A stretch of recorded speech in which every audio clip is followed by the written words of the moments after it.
Hey everyone, welcome back to the second Unit 42 Threats Unpacked session. It's been a while since we had the first one, but really good to do it again with my very good friend and colleague Anna Chung. And we have a really good and special guest to join us in this session. We have Doug Witschi from Interpol, and Doug would be sharing some really interesting things from Interpol side of things. And we Unit 42 have been collaborating very closely with Interpol, and we wanted to have this opportunity to have Doug come in and share some of the things which we have been doing, but at the same time also what Interpol has been doing. And without further ado, I'll let Doug introduce himself and share a bit about his work at Interpol. Over to you, Doug. Vicky, Anna, thank you so much for the kind invitation to speak here today. Look, excuse me, I can't speak highly enough about the partnerships and relationships we have with Palo Alto. Excuse me for a minute. Must be a bug. Look, Doug Witschi is my name. I'm the Assistant Director for the Interpol Cybercrime Threat Response Capability. And obviously, we are very much dependent on the fantastic relationships and the work that we do with Palo Alto around the world. And I'll talk about some of those today. So thanks, Vicky. Great. Thanks, Doug. Again, we really appreciate you, giving us the opportunity to have you on this platform. And, the first thing I wanted to cover is around BEC, the threat around BECs, right? Business email compromise has been hitting organizations globally, and there's a lot of impact. But unfortunately, BEC has become such a norm or such a common threat that it doesn't get the limelight in the media. I just wanted to cite, FBI's IC3 report, which was published a while ago. The recent report, again, just to make it clear, the IC3 report is predominantly US-centric. These are cases which have been reported to the FBI, right? But it's one of those reports which is quite in-depth and detailed, and I don't think there are any other reports which are coming from any other countries which goes to that level. But I think it is an interesting report where we can get some kind of patterns which are vendor agnostic, where threats are being reported to the government, and it is being published by a government body. Here I'm referring to FBI. So when we looked at the IC3 report, of course, in the past 2-3 years, specifically the past 2 years, we have seen ransomware really getting a lot of attention. Of course, even in the previous Threats Unpacked session, we covered, ransomware, ransomware as a service, what is double extortion ransomware, and really, ransomware has been all over the news, right? But when we looked at the IC3 report, and when we look at the losses, actually BEC goes far beyond than ransomware. Again, I'm not going to make a statement here that it is global, but predominantly BEC still are leading right in the front. And again, the impact, at least for US, which for the cases which have been reported, is almost 2.5 billion, 2.4 specifically. So it's a huge number. When we compare this to ransomware cases which were reported, it is just over $500 million. So there's a huge impact which is being, huge. There's a big threat from BEC cyber criminals, which is impacting nations and organizations globally. So when we look at BEC and when we look at Unit 42's work, Unit 42 was formed back in 2014, and we started really reporting on BEC criminals, how they have evolved. And over the years, Doug can share a bit more, but we actually have been collaborating with Interpol, and we have had several successes most recently, which I wanted to discuss on, is Operation Falcon 2, which resulted in 11 arrests nationwide in Nigeria. And when we published about it, we even had a joint release with Interpol. But just to get into some of the specifics, 11 is a number which is quite high when we look at in a single operation when we have so many arrests. But when we look at really those specific individuals, these are key members who have been really kind of providing assistance to other cyber criminals, other BEC actors. But these are actors who have been very active over the years. They have been providing platform for other criminals. So these were really the top guys who have been really amplifying the BEC threat globally.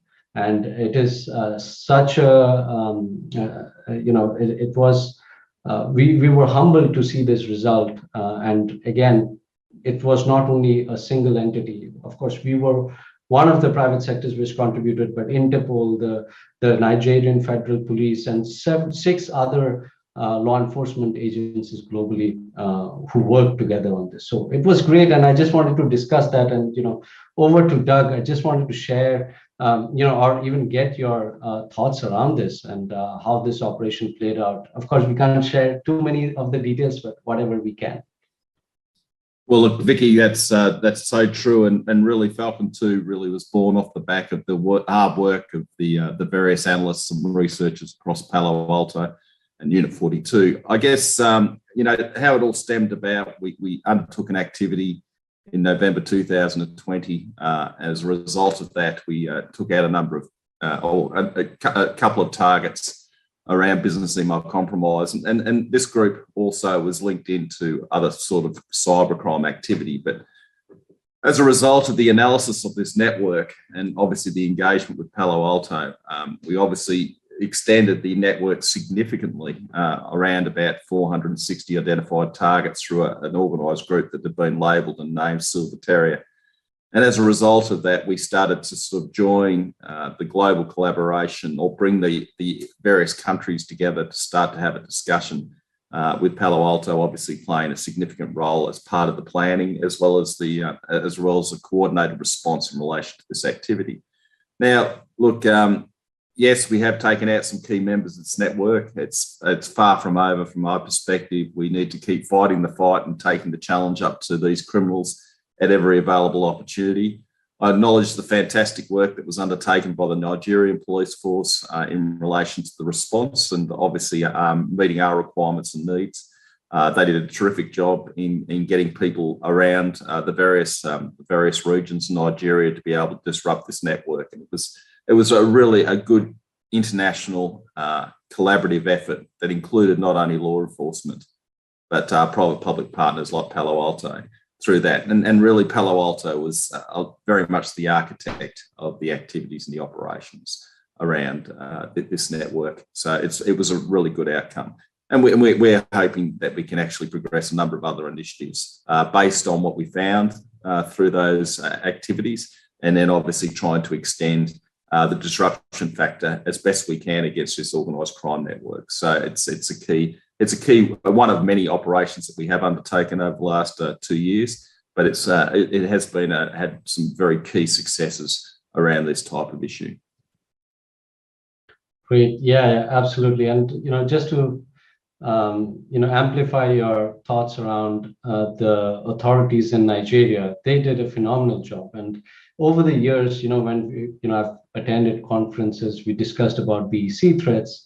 And many times, we have seen comments in the industry that it is very hard to get an action out of Nigeria. There has been cases which have been reported, but a lot of countries have their own challenges. But now, really looking at how the law enforcement there in assistance with Interpol and working together with Interpol have taken this as their priority and really getting these guys. And, as you said, it is far from over. There are so many more individuals who are still on the radar.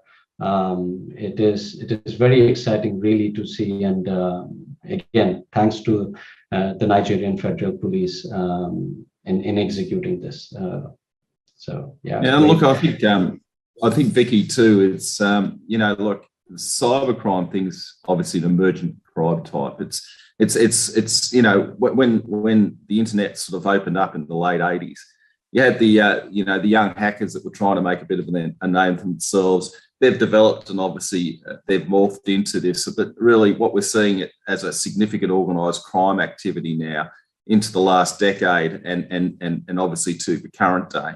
As a collective group of law enforcement, global partners, and people, and I guess to the whole community, the cyber community, we actually need to come up with new ways of doing our business and thinking outside the square in relation to how we can disrupt and how we can mitigate the harm that these criminal networks are causing many, many people around the world. And I think for us, we need to persist. We need to be dogged in our determination and focus. And we need to sort of look at new ways to be able to deliver the outcomes and protect our global community against these types of threats. So for me, it's, yes, I know we've had challenges in the past. We continue to have challenges in engagement sometimes, but that doesn't mean we give up. That doesn't mean we sort of just sort of say it's just too hard. I think every day we need to be trying to push the boundaries, being agile in our response and being creative in coming up with new strategies and new ideas. And really it's the flavour, the experience and the capacities and capabilities of private-public partners that can add to that flavour and obviously make us a lot more effective than what we have done traditionally in law enforcement. Absolutely. Doug just made a really good point, and he mentioned about the young criminals, young generation of criminals using new tactics and tools. And so for us on the defense sides, we also need to come up with smarter ways. And I want to shift gear a little bit and ask Doug and both Vicky and Doug. For example, for researchers, especially younger generation of researchers or researchers who hasn't really been involved with helping law enforcement, can you kind of give a bit of guidance or general overview? How are things we could do to better help law enforcement around the globe, both like locally and internationally? What are things we can do to kind of contribute to that effort? It's interesting. I'm involved with a range of different groups in Asia specifically. I'm part of a group through the Meetup group on Div Zero in Singapore. I get to meet some amazing young minds, both in the startup group through I-71 with the National University of Singapore here, which I help mentor occasionally, but it's obviously got a link to law enforcement. But these smart minds come up with some amazing ideas. And really it's about, I guess, having a conduit into sharing those ideas with a broader community. I encourage law enforcement and particularly the practitioners in cybercrime to get out there and obviously connect to these types of groups. And I'm not saying that, my contacts and my networks are at the most ideal. I know we have to balance it against the work pressures and work-life balance and all those types of things. But, just to illustrate a few examples of some of the amazing things that have come across through discussions I've had with young tech. And there was a security incident globally. I'm not going to be specific in relation to the region, but a significant security issue that saw a lot of harm being done. It was very much focused on terrorism. And fortuitously, I was out at an event and I was talking to a couple of young white hat hackers. And they were talking about the event. Obviously, it was getting global news. And they'd actually started to look at what they could collect and what they could analyse through that event in those activities. And what they actually did was they were able to actually determine, I guess, the devices that some of the threat actors in that instance had been using. And they were able to track and trace through the open source information in some really creative and interesting ways. Now, this is a layperson looking at a significant security problem. And they came up with different ideas to be able to sort of obviously track and trace threat actors, and obviously brought that information to myself, and we shared that with the member country concerned. I mean, that's just one example of the many different ideas, and quite often I get stumped on some of the technical issues, and I still look for new ways, and by sharing that threat, and we do it more from an open source perspective, you know, we come together and we come up with new ideas and new potential tactics that we can apply to this threat. And I think, you know, we've seen from a cyber criminal perspective and these organised crime networks that they're very agile, they're very creative. You know, when I brief cybersecurity, I'm really encouraging them to keep an open mind, because what we've seen time and time again is we get blindsided, whether it's the SolarWinds attack, you know, supply chain. It's these things are starting to emerge, and we've got a range of new threat activities and a broadening threat environment like cloud computing, you know, 5G, 6G. We've got, you know, issues of AI, machine learning, quantum computing, potentially, all these other types of issues, IoT devices, for example. You know, it provides some new opportunities for cyber criminals to exploit and take advantage of victims, you know, generally being unaware. From a response perspective, we need to be as agile, we need to be as creative, and we need to come up with new ideas. And if you're working in the industry for a long time, unfortunately, you walk a path. You know, whether it's defined by a playbook within an organisation, you walk this path, and sometimes you're not thinking laterally. What I find with the young people is they're looking out there. They're chatting, pushing the boundaries, and sometimes they come up with great ideas that we can actually use in our efforts and our activities to fight this crime. Oh, great. Yeah, I think Doug put it really well. And in addition to that, and with some of my experience working with really young minds just coming out of colleges, you know, who have been really good at CTFs, won championships, and they want to contribute to the work, to the mission of, you know, working with law enforcement and also, you know, what private sectors like us we are doing. So there has been an, you know, just not too long ago where a guy, you know, we are talking about BEC, and this individual, he just started working on, you know, how this BEC campaigns work, and he was able to attribute one of the campaign to a threat actor. And what this individual did was he created, because he was good in offensive security, he created a malicious script and sent it back to the threat guy. So his intention was right, that he wanted to do good, but at the same time, he was probably breaking a law in the victim's country, right? So I just wanted to highlight that we got to know where the boundaries are, right? So just to do good, if we start hacking back, and this is where I think it is very important, and I've been a very vocal proponent of against it, because as soon as we start looking at hacking back, it will be the wild, wild west. You know, good people will start breaking laws and all that. But, you know, these things are possible in collaboration with law enforcement, with court orders, and law enforcement takes the charge. And this has happened. This has happened in multiple countries, and I think that is the way. But just for me to give a few tips, that yes, to the young guys, even if you can, don't reach out to your local law enforcement agencies, share your skill sets, reach out to people like us in the industry, reach out to people like Doug, whether it is Interpol or your local law enforcement agencies, and say what you have, and work together, because, you know, that way we can do a lot of good.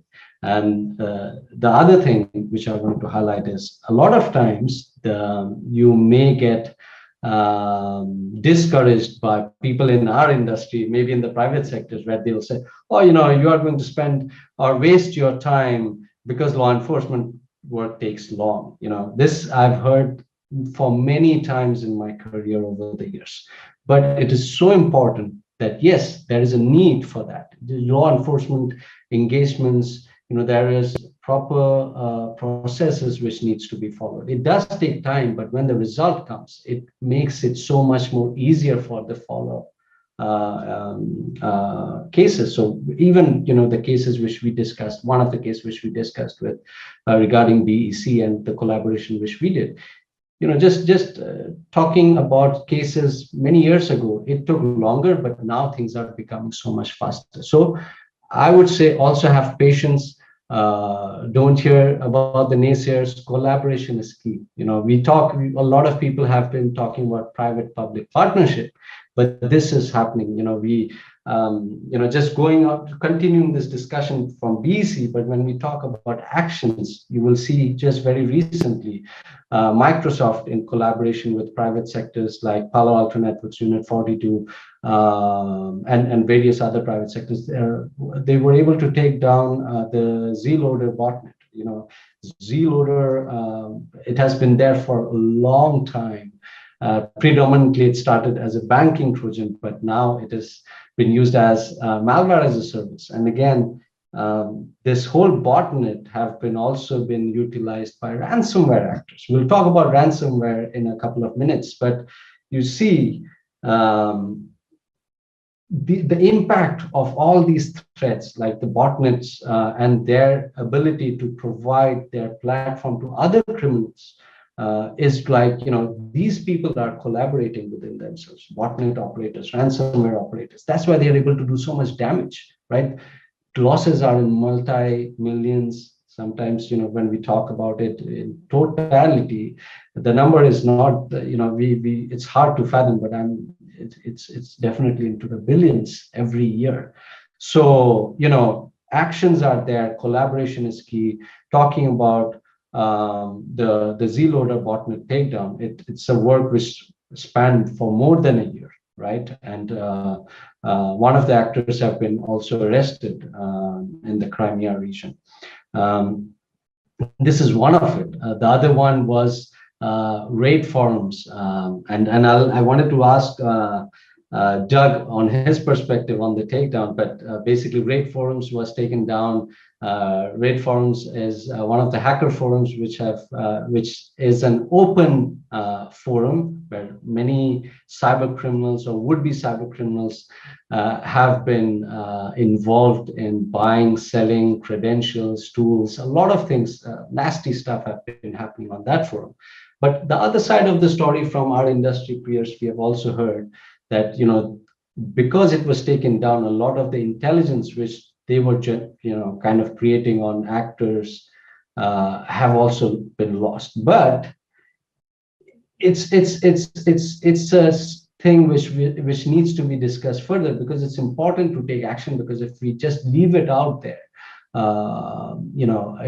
these platforms are going to provide opportunities for many other cyber criminals. So again, actions are being taken, which is a great sign. And Doug, just your thoughts around, again, just before I said that, I hope the answer which I gave to Anna was okay, and also Doug's. But just over to Doug, what are your thoughts on, these forums being taken down? I know there is some intelligence, which there may be a gap for a while, but I'm sure that can be worked out.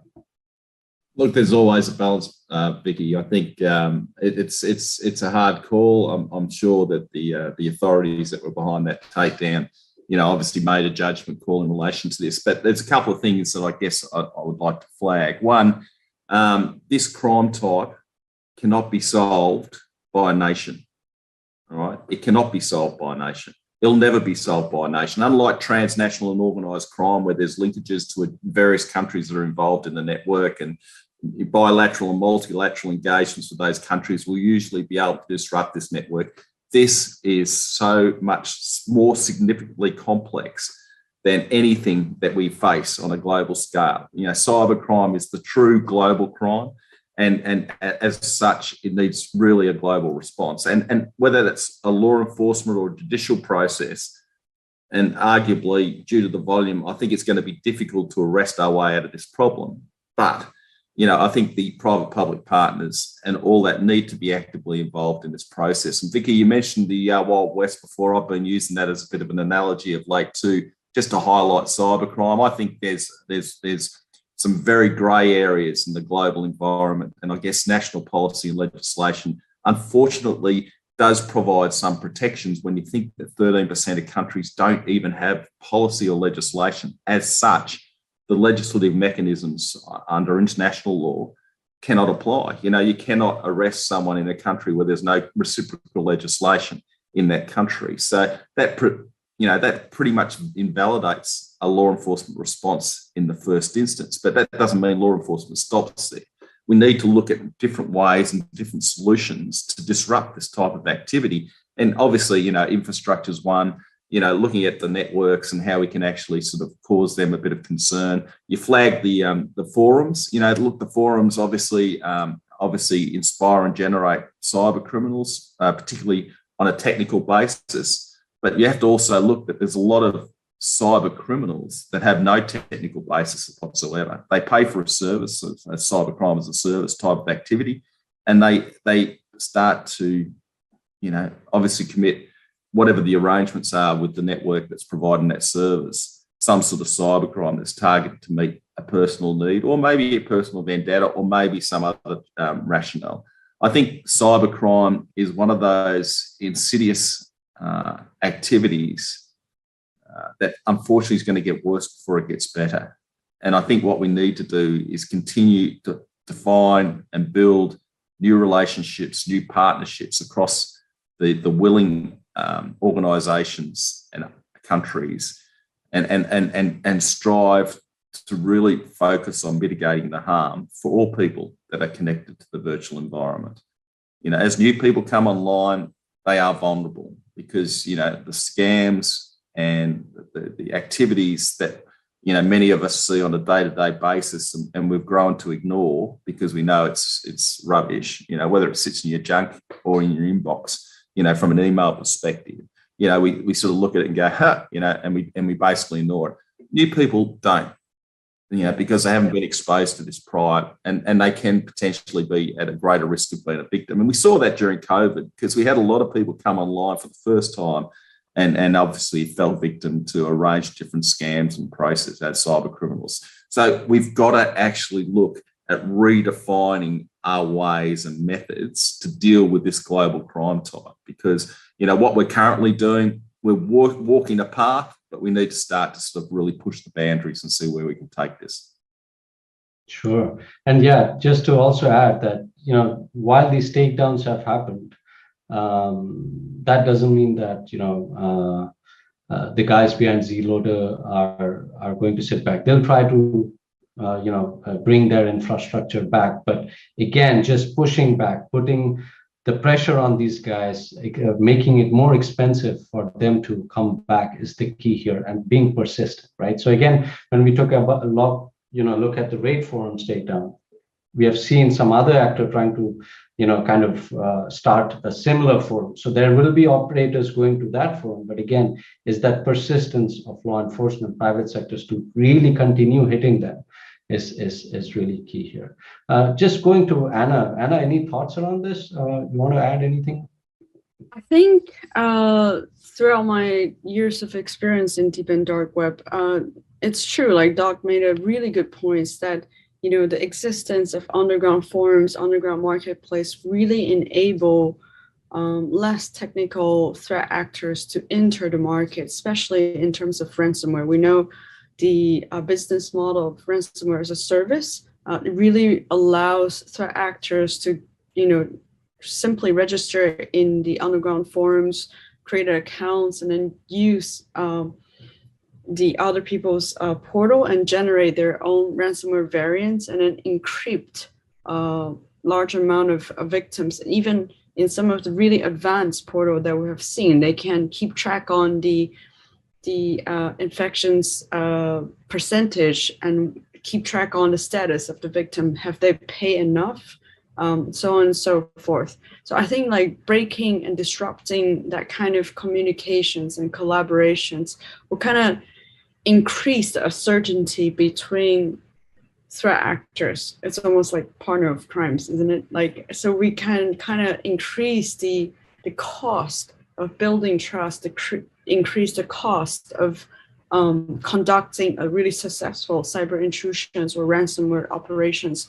Those are things we need to take into considerations. And I think those are really important efforts that deserve a lot more attentions. And then when threat actors try to duplicate those efforts and try to build another marketplace, another forums in marketplace, it will kind of, give them some sort of potential obstacles, thinking they can just replicate what previously happened, and then making it harder and harder for them to build the trust, and making them believe it's harder and harder to conduct cyber threat attacks, and then further stop them or prevent them from trying to start another illicit business out there.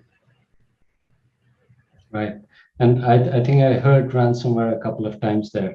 So just shifting our gear a bit, and let's talk about ransomware. I know, we even on the previous session, we discussed quite a bit about what has been happening in the past 2 years, why the prolific rise of ransomware cases, how, and basically how these bad guys have been so successful. But we covered all that, but I just wanted to quickly touch base on the recent Unit 42 ransomware report. We published it a couple of weeks ago.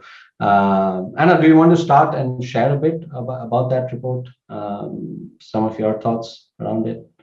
Yeah, I'm really glad and happy to see such a thorough overview being released and being able to share with all the general publics, whoever wants to learn a little bit more about the current status of ransomware, especially comparing what we see in 2021 to 2020, and see how threat actors evolve their tactics, their ambitions.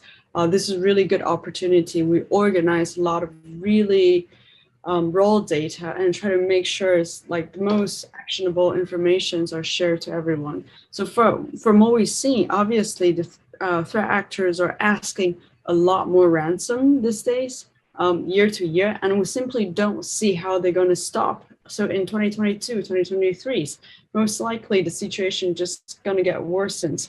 So from 2020 to 2021, we see, I think, about 144% of the initial ask. So the ransoms initially being asked are drastically increased. And we see threat actors are very aggressively manipulating the victim's psychology. For example, they will ask a lot more and accept a discount because they know the more they ask, the more the victims are willing to pay and think, oh, we got a bigger discount, which is not true, because from the beginning, you shouldn't pay as long as you have really good protection, you have really solid business continuity plan, as long as you have really secure backup systems out there. And those are things truly encouraging victims, whether it's individual or organizations, to start preparing that business continuity plans or having that mentality. It's a matter of time that you will be compromised in small or large scales. In addition to that, we definitely see the proficiency of the collaborations with among threat actors, people who specialize in each functions. There are threat actors focused on developing the core ransomware software, the ransomware as a service portal. And then you have affiliates who really specialize in operation, who identify the intrusion opportunity and then being able to make a lateral movement and then deploy ransomware. In addition to that, we see supporting roles such as let's say the money laundering service, who help them to money launder the ransoms, so the threat actor can actually use those money in real life. And we see initial access broker who compromise large amount of systems, especially corporate systems, and list it out in the underground marketplace, so the ransomware affiliates can go in and take a shortcut, so they don't have to compromise those systems by themselves. They can simply say, oh, this company, they seems rich. Their yearly revenue seems really good. I'm going to buy access to them, right?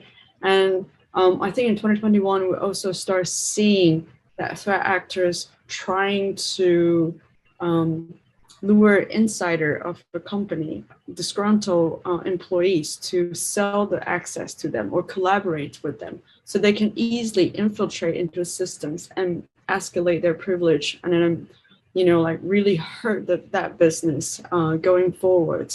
So those are really ambitious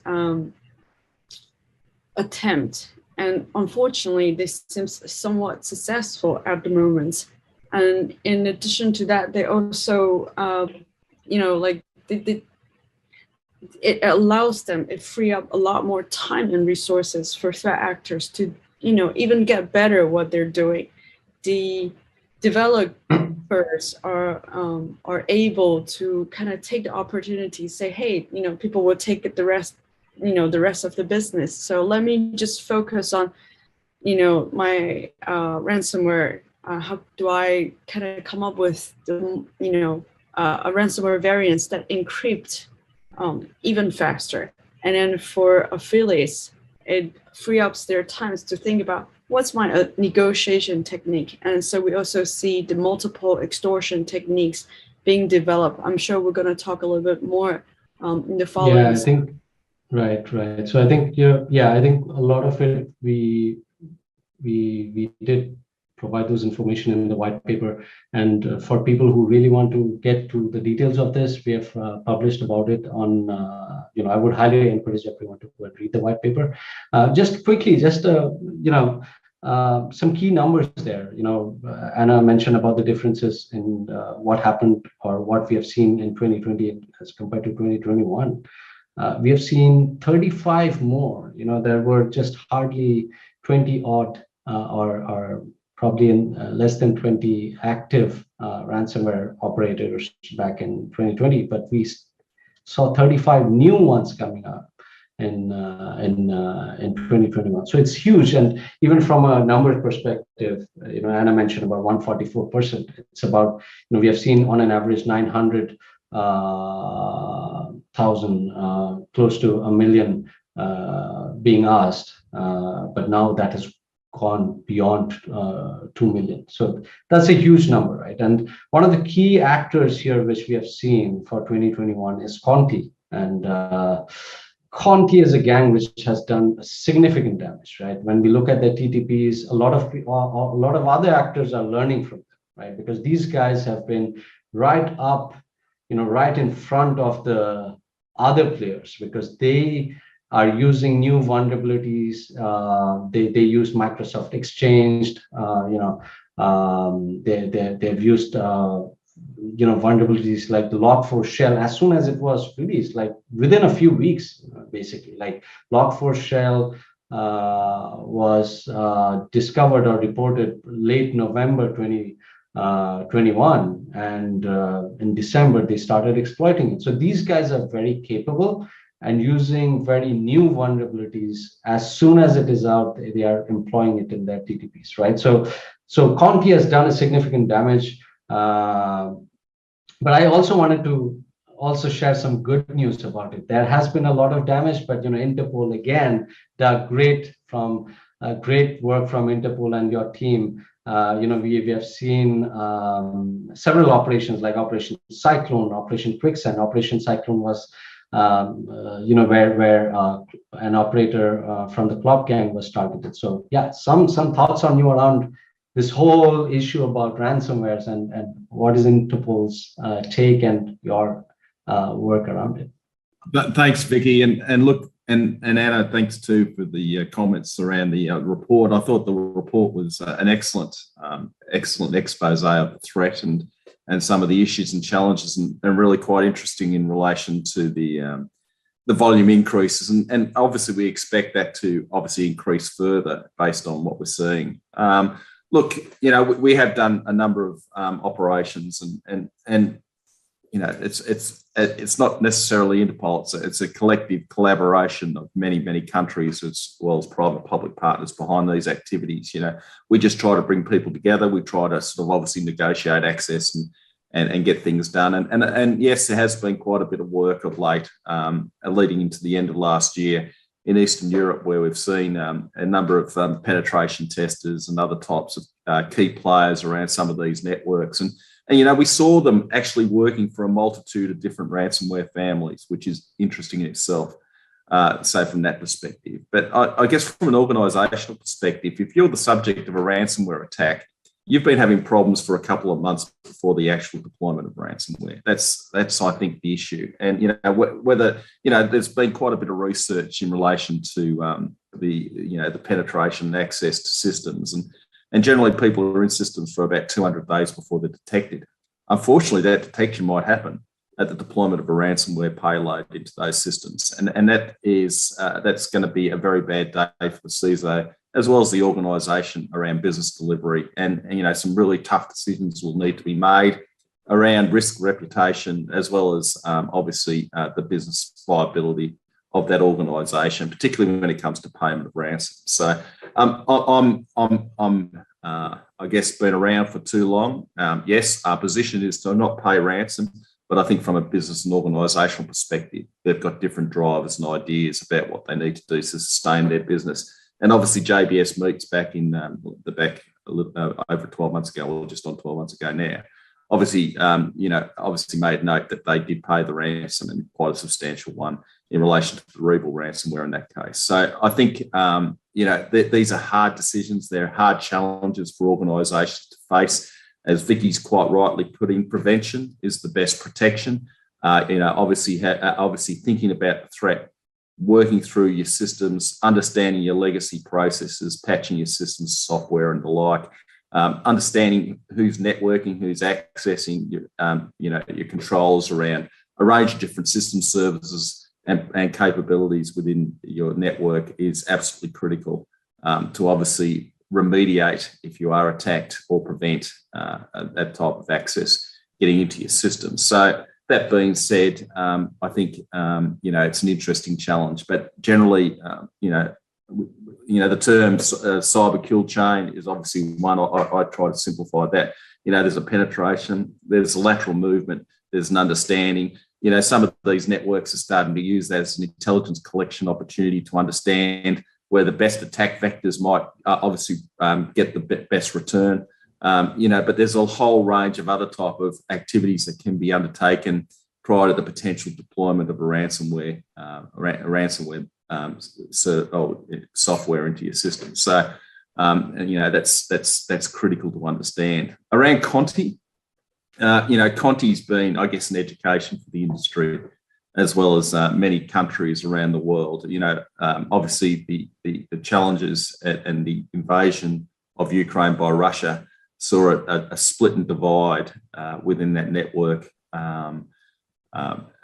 when Conti, or the senior leadership of Conti, aligned themselves to the Russian government. And as a result, we saw the Conti leaks that were released around about 160 gigabytes of data, as well as then subsequently we saw the TrickBot leaks, and obviously there's a synergy and connection that's been identified between both those types of issues. So, for us, March, I guess, was Christmas for cybersecurity and I guess the cyber threat response capability, because we had an intimate insight in relation to the operations activities of one of the most significant and current ransomware families. Now, the expectation was that ransomware, the Conti ransomware group, might be done and dusted. Unfortunately, that's not the case. They've claimed responsibility for a ransomware attack in Europe only the last couple of weeks. And I think, we need to be ever vigilant around that and every other ransomware family that's propagating, and understanding that these ransomware families,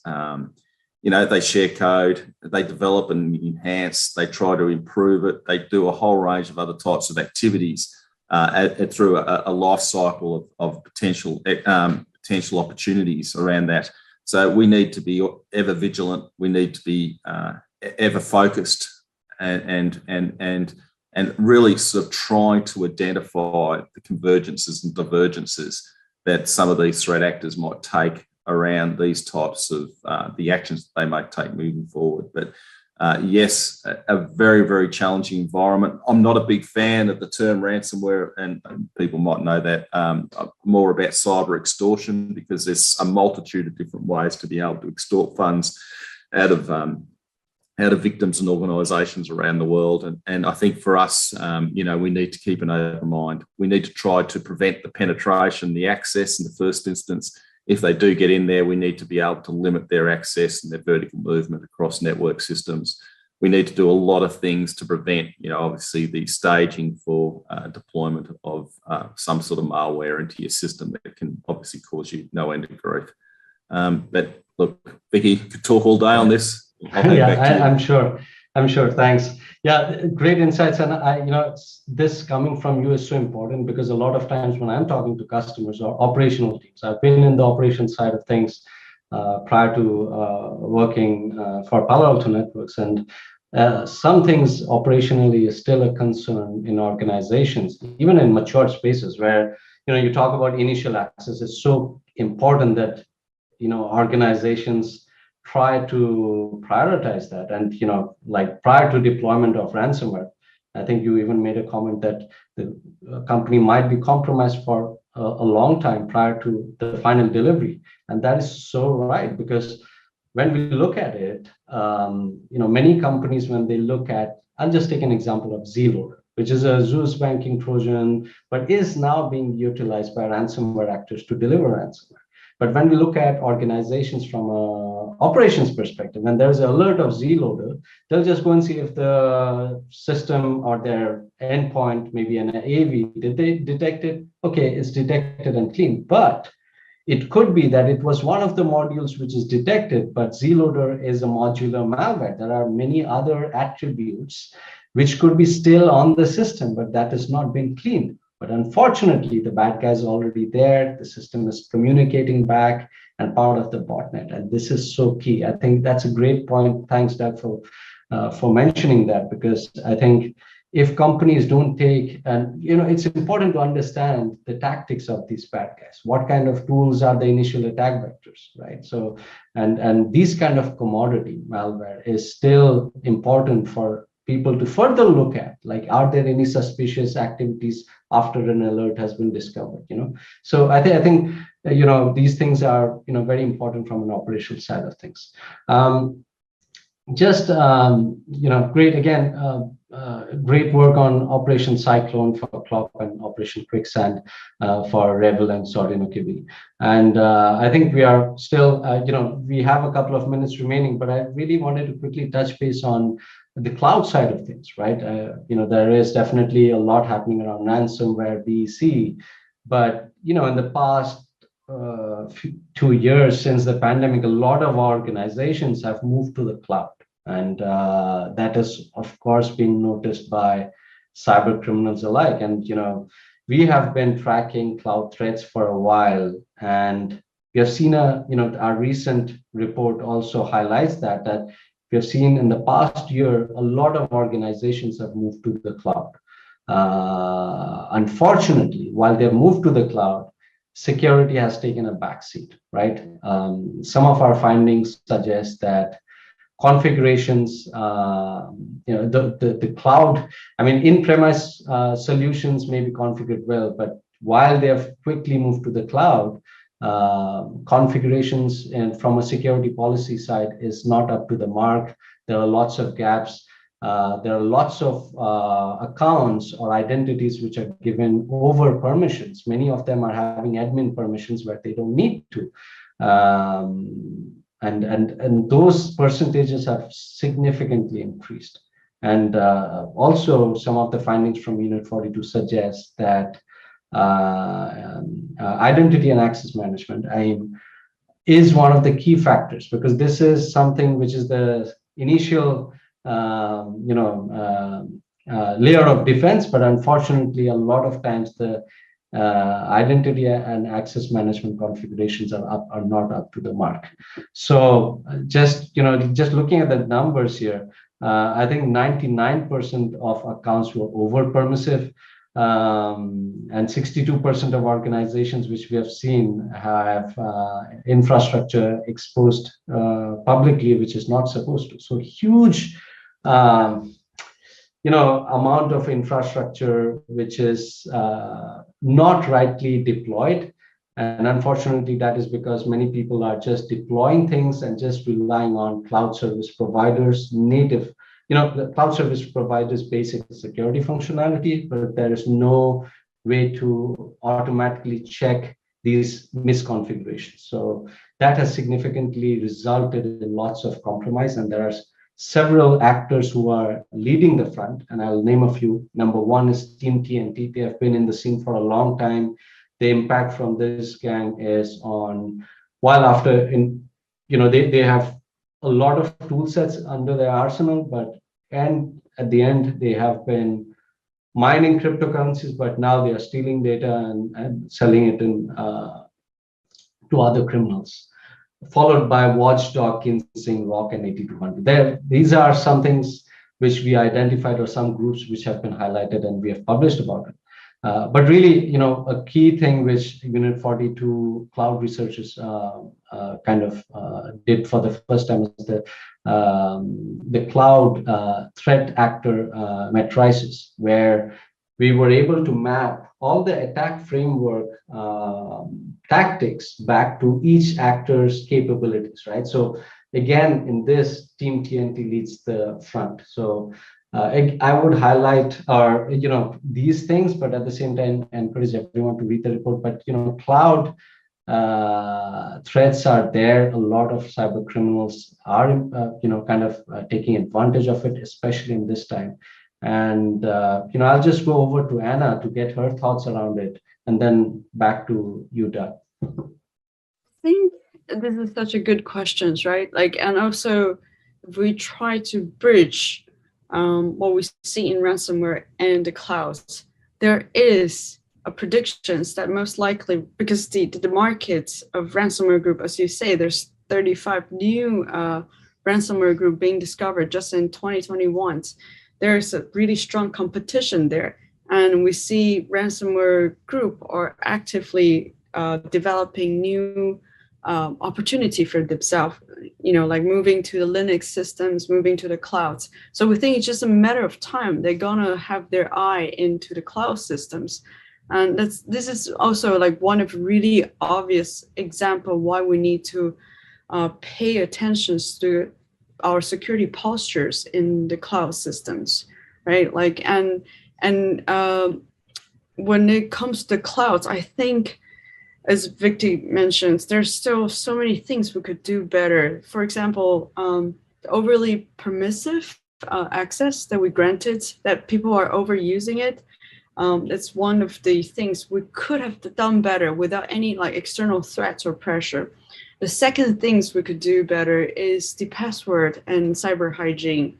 The passwords reuse policy should be really, really strict. People really need to pay attention, knowing how threat actor can abuse or utilize their old passwords to, attack against them.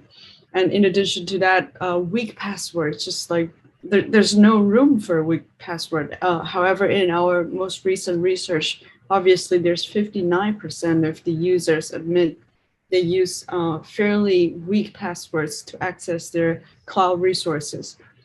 From the threat actors' perspective, we know threat actors already have their eyes in the cloud. For example, they will definitely want to infiltrate into systems and try to figure out how to use the cloud service providers' vulnerability or the stolen credentials to try to access to those resources. It could be used for kind of steal the cloud workload resources, and also doing the crypto mining, such as Moneros. So there are things there, and I wonder from the law enforcement's perspective, what is their biggest concerns and predictions, and what are things we could better do to protect ourselves, Doug?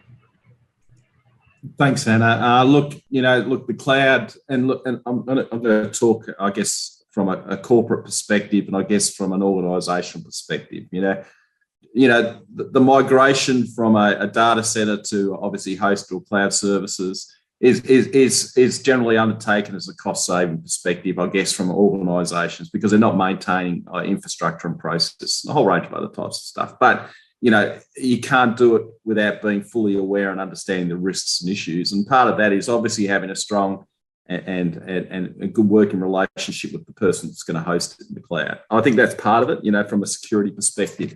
I think, you've got to test and test and test and test all these issues, work through the challenges and issues around cloud computing to make sure that it's safe and viable for your organisation, and the risks are manageable, and you understand those risks fully across all the services. And as Vicky pointed out, that sometimes things just don't work well with each other, and you need to understand when things don't sort of that work well, that you work through and mitigate those other types of issues. And I think from a global perspective, when we look at this type of stuff, organisations have similar challenges when they actually move into different regions and environments around the world, and they move their business operations into those, because each region has different risks, challenges, and frustrations for organisations. And if you think that you've been operating, I'm just going to be in general, you've been operating in the US and you've got your model down right, it's not going to work when you operate in Africa.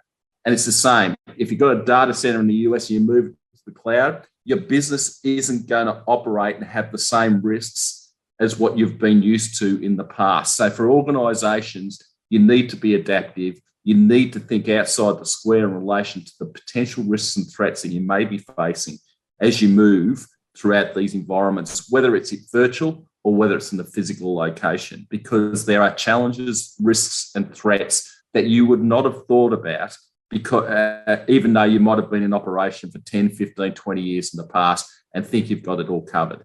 You've got to actually bring people in that understand these regions, that understand these environments, and work with them to ensure the viability and business success of your organisation continues. And that's absolutely critical in relation to that. And I think sometimes the boards and the CEOs and the senior executive staff of organisations make a lot of assumptions in relation to these types of things. And we really need to just give them, just reassure them that, yes, proper planning prevents some disasters, but you've got to be open to that type of planning, and you've got to invest in it. If you get something that's a little bit cheaper in relation to your expenditure and operational costs, it might not in the long run be that cheap if you're subject to a ransomware attack. Exactly. Wow. Yeah, absolutely agree with both of you. And when we look at things which you mentioned, Doug, about different environments, different risks. And a lot of times when we see admins or people who are responsible for the cloud, just talking about cloud in specific, many people who might be seeing this live, you might be thinking that there's a lot mentioned. Anna mentioned you got to look at 1, 2, 3, 4, so many things we got to do. I mean, is it even humanly possible for me to manage it? There are mistakes which can happen. It is really not feasible for an individual to make sure that every configuration deployment goes through in the right manner. So, from our perspective, I think CNSP, which is a cloud native security provider, or CNSP platforms, it's hugely important, because that does a lot of the heavy duty work. That looks at the configurations. It is all automated. It makes sure you are compliant based on compliance in a certain country, a region, right? So really, it shouldn't be an individual or somebody who is responsible of the cloud environment, not his responsibility to ensure all of this is done manually. It should be automated. There's no way it can be done without an automated platform. So cloud native security platforms are hugely important. I think I won't cover too much on the issues we covered in the previous Threats Unpacked session on ISE's infrastructure as code. There are so many templates being used by developers to deploy cloud in the, using just templates which are out there, which are insecure. And this is, again, I'm talking about CNSPs and the issues which Doug and Anna raised. So yeah, it should be a technology which makes sure that these issues are scanned before it is being deployed, right? So I think, again, Unit 42 has published the cloud cybersecurity report just a couple of weeks ago. And also we published the AIM report, Identity and Access Management, focusing on cloud threats and some of the actors which I mentioned. Highly recommend everyone to give a read. It's pretty detailed. Again, we don't have a lot of time, but I just wanted to close this by really discussing on what can be done, right? I think I already discussed it on the cloud side of things. But when we talk about BEC, we spoke about ransomware. I'll give my thoughts, but I'll just start with Anna first. If you want to, very quickly. I know we don't have much time. Just very, very quick one, Anna. On what can organizations do? So Unit 42 and me, myself, we've been trying to work with law enforcement for quite some years. And then there's quite some lesson learned. And I want to take a couple minutes to share with everyone. First of all, I think the timings are really important. From the private sector's perspective, I think whenever the law enforcement or public sectors is willing to and ready to take actions, this is the best timing to reach out to private sector and ask for the threat intel enrichments, because whatever we can provide to you, it will be the most useful for you, instead of just kind of a reference. Second, I would say the very mature bilateral feedback loop was really helpful, because that's the only way we can learn from each other and continues to grow and make sure our feedback for each other's is actionable. It will lead us to the next stage, next level of maturity, and make sure things, the information we share can generate some kind of actions. The third, I would say, data exchange agreements. This is really something kind of sit really deep inside of our heart, because we know both of us, public sector and private sector, take the access to the data we have as a privilege, and we take it with full responsibility. So if we have a better agreement in advance and knowing what can be shared, who can access those data, what's the data retention policy, it will really kind of lay the groundwork and make sure both the law enforcement, the policymaker, the private sectors feel more free to exchange data that is useful, potentially useful for each other, and knowing it will not causing or violate any trust for the users or the data owners that, like lay on our shoulders. So I think, in short, those are the three things. From a long-term perspective, I think we can work harder and emphasize more to make sure that proactive public-private partnership could function really way better. Thank you. I think Anna almost gave an example of how Interpol worked with their data sharing agreement. And, we were so proud to be the first one to sign that. But yeah, Interpol's data sharing agreement, that should be an example of what others can do, right? So great. Thanks, Anna. This is, your highlights on data sharing is key for dealing with this kind of cybercrime. And over to you, Doug. Thanks, Vicky, and thanks, Anna. That's really insightful. For us, I guess I encourage organisations, private public partners and law enforcement agencies to actually take a bit of a leap of faith and actually start to think about sharing your problem. Because the more you share your problem with the right type of people around the various communities that we're all involved in, particularly in the cybercrime, cybersecurity space, the more likelihood you're going to come up with some sort of solution. And if you don't share, you're just going to be battling yourself a challenge that really on your own, you're not going to get anywhere with. And that's the reality of it, and it's going to take you extensively more time. We have seen the sharing of a threat, and Vicky's team at Palo Alto gets our threats when they do emerge. the insights that we get through the private-public partners are very unique. They're based on some really serious research and really serious understandings. And they generally draw on capabilities that law enforcement won't have access to, because we can't afford it. And two, we just haven't got the time to obviously undertake that type of activity. So, this is a global crime type. It needs a global response. We need to share that threat. So that's the first point I'd like to make. Take a leap of faith. The second, leadership.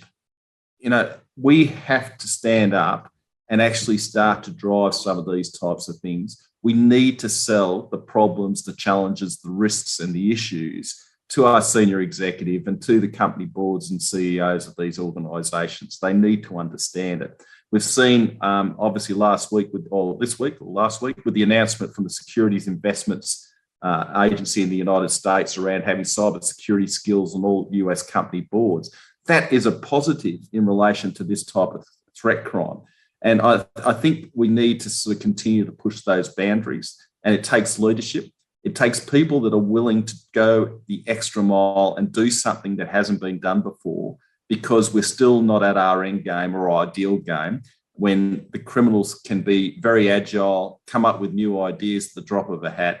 We need to stay contemporary. We need to sort of define, take control of the problem, and be proactive as opposed to reactive to this type of threat. Because if we're reactive, we're going to be dealing with ransomware attacks, and we're going to be very much depending on those types of issues. And finally, I think it's the planning piece. And this obviously stems out of the leadership. Plan. There's never enough planning in relation to these types of issues. And when you plan, you test, whether it's testing your systems, testing your networks, go through processes, put test plans together, check every system that has any face to the internet or any software. Make sure it's contemporary, make sure it's up to date. I spend so much time talking to organisations that have multiple legacy systems that are maintaining for a certain benefit, but they're also providing an exposure that they just really don't understand the risks that might present. We mentioned templates before. I'm not a big fan of templates, because if they're older than 2 years old, they're not contemporary anymore, because the threat is constantly changing around this space. And we need to have, obviously, template. If you think or just fill in the gap in a template that's dated, it's not contemporary. And really, even the contemporary ones aren't contemporary in themselves, because it's so dynamic, this environment. Think about what you need to do, how you need to get ahead, and how you need to keep organisations protected. And obviously look at how you need to partner with relevant partners across the industry to be able to sort of support you in the worst case scenario. So plan for the worst and hope for the best. That's, I guess, my points, Vicky. Great ending points. I think, this wouldn't have been put across any better. You mentioned about plan, and this is something which we also try to emphasize, even with Unit 42, when we are looking at ransomware retailers. We are ensuring that a lot of organizations, let's say, even if they have not been hit by a ransomware gang, they need to go through these tabletop exercises, go through the processes. You mentioned about, ensuring that this is done time and again. And this is where we are emphasizing operations and even all organizations to have a proper plan or tabletop exercises on a regular basis, so that when this happens, or on the unfortunate side of things, if anything happens, they are in a better position to deal with it and reduce the damage. And it's about, as you said, being proactive rather than reactive, right? And I can't agree enough about leadership support and really making sure that it's on all levels, whether it is board, even on the board level, they understand that cybersecurity is one of the top things they need to consider. Again, just to end this, I wanted to highlight that organizations need to look at all of these threats from various angles, whether you have an endpoint or whether the security is in the cloud. When we look at these, there is a term called SASE. That means that whether people are working from home or from the office, the level of security in place should be equal. Like, it's not like we are working from office, so we are more secure, but once we are at home, we are exposed to other threats because there are so many people who are working from home. So really, technology is so important now to deter these threats and have it at various levels, whether it is endpoint, network, the cloud, but also at having the standard at all levels in a standardized manner. Basically, as I said, whether you are working from home or office, it should be the same level of security. So without making it too late, I think we discussed so much, and I appreciate your time again, Anna and Doug, especially. Really, it's a pleasure and honor to have us to give us your time. And thanks again for your time. And again, thank you, everyone. Really pleasure to have you with us again, and hopefully we'll do this again soon. Thanks, Vicky. Thanks, Anna. And really, Palo Alto has been a great partner of Interpol, and we really appreciate your ongoing continued support. Thank you, Doug. Really appreciate it. Record